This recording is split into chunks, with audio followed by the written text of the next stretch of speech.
What is up, ladies and gentlemen of the YouTuberverse with Pokemon Day just a couple days away? I thought it'd be good to do part 4 of this guy right here. If you do remember, we have gone through the starters. We have had fun looking through all this good stuff. This is the first American known copy I know of this book. I got this way back when I was in elementary school, and I somehow miraculously been able to keep it till this day. So what we're going to be looking at right here is probably the start of what has been the weakest Pokemon for the longest time. We're going to start with the Caterpie, going to go over to the Beedrill line, see where we're at on time.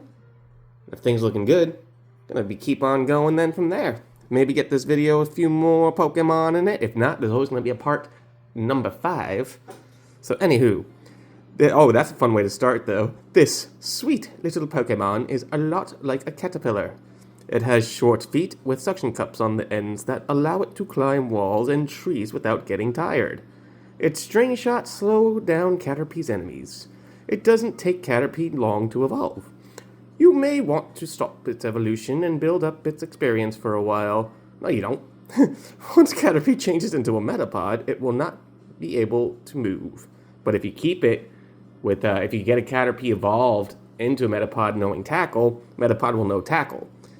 So in OG Pokemon, it was weird because Caterpie and Kakuna were only supposed to have Harden as a usable move, but if you caught a Caterpie or Weedle and evolved it, your Kakuna can know String Shot and your Metapod can know Tackle, but you only had to do that while they were Caterpie or Weedle. If you catch a wild Metapod or Kakuna, it would only know Harden, and that was the thing. Whoa! I didn't even notice that little mark right there, man. I wonder where that came from. I don't even remember that. That was from probably when I was a kid or something right there. That's what I told you guys. This is as old. This is not a reprint. This is old. This is as old as 20-something years old, man. Metapod. Now let's go look at Metapod. Little this, that, and I know there. I mean, he's up to my knees. That's funny how tall these Pokemon be, because I mean, I do remember Butterfree probably being about that big. Oh, I'm going to have to read these Pokedex pics things. Oh, shoot. Yeah, that's true. In the anime, the first wild Pokemon Ash Ketchum ever caught was a Caterpie. Misty was terrified of it just because it's a bug. Yeah, that's true. That's good anime. I probably know a thing or two about those animes. Maybe. Just saying. Anyway, let's go to Metapod here and read about what they talk about with him. I love how they say the good against is grass and psychic, but there was really no good bug moves that were attacking in this game. Because Tackle was normal, Poison Sting was poison, and then Butterfree or Beedrill would have poison or flying moves. So not really many bug moves. Really, Butterfree's the best at fighting against grass types. I mean, poison, there wasn't a lot of poison attacks that were strong either in that first gen, man. That's a blast from the past right there. Yeah, bug and poison types used to be terrible typings because they didn't really have much.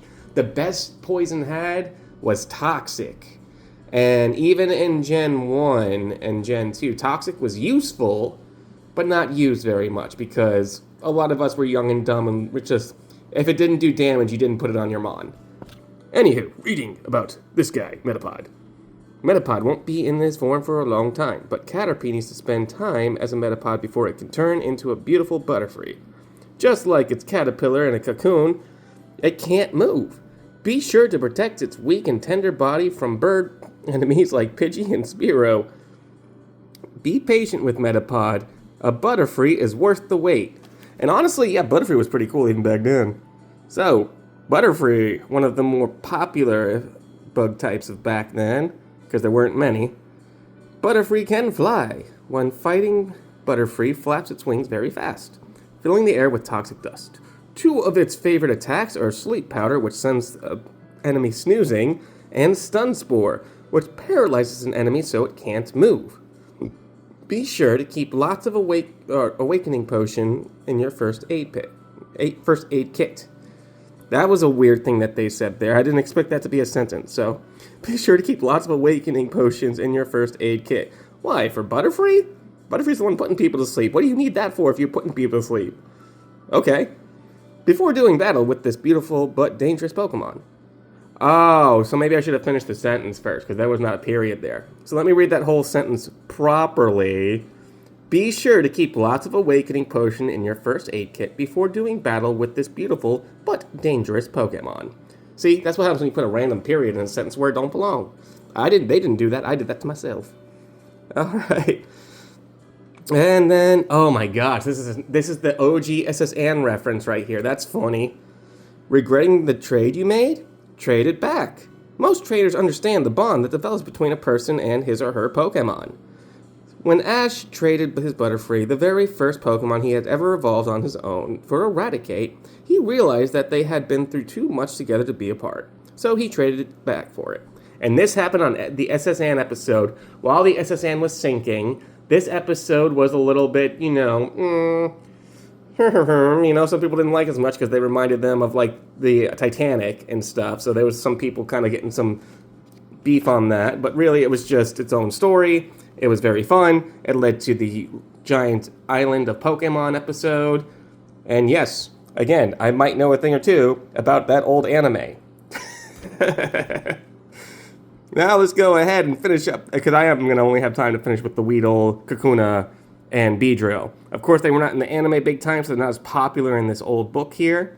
But, anywho, Weedle are usually found in the forest, eating leaves. Weedle only have 2 techniques, but they are powerful. Like Caterpie, its string shot slows down its enemies, and its sharp stinger on top of its head is poisonous, so be careful if you choose a Weedle as a pet.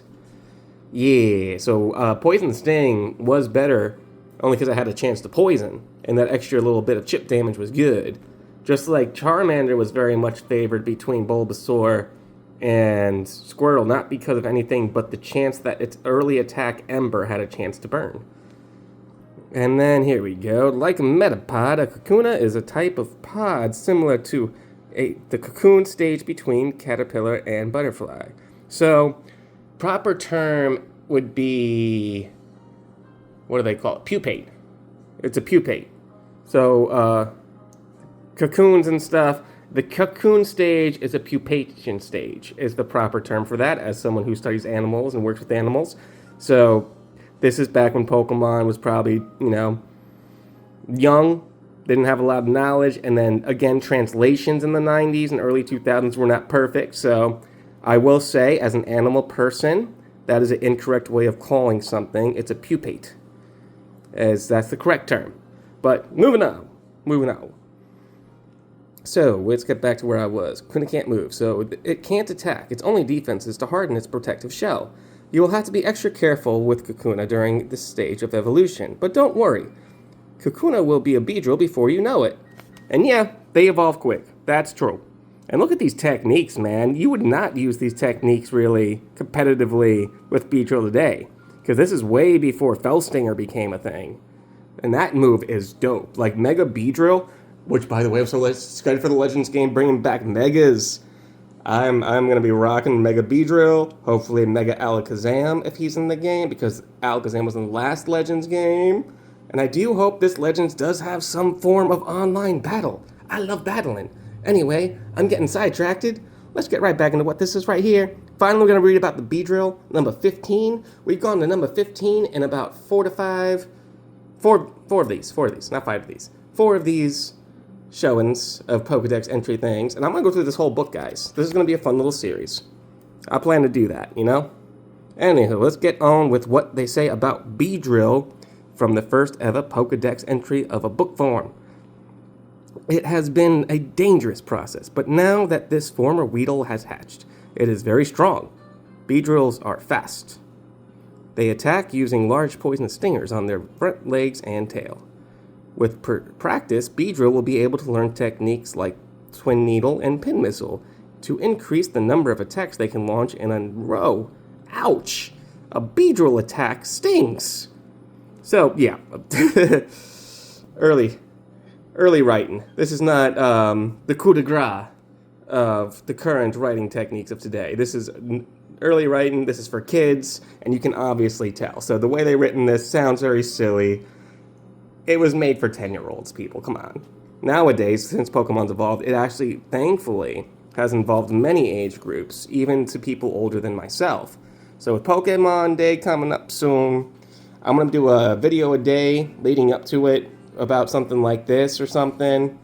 And just to say appreciative, I am appreciative is what I'm trying to say, of all those guys out there and gals out there creating and making fun stuff like this to just enhance the imaginations and do it in a fun way that in some form teaches us about animals too. Appreciate you guys. Y'all have a good one. Peace out.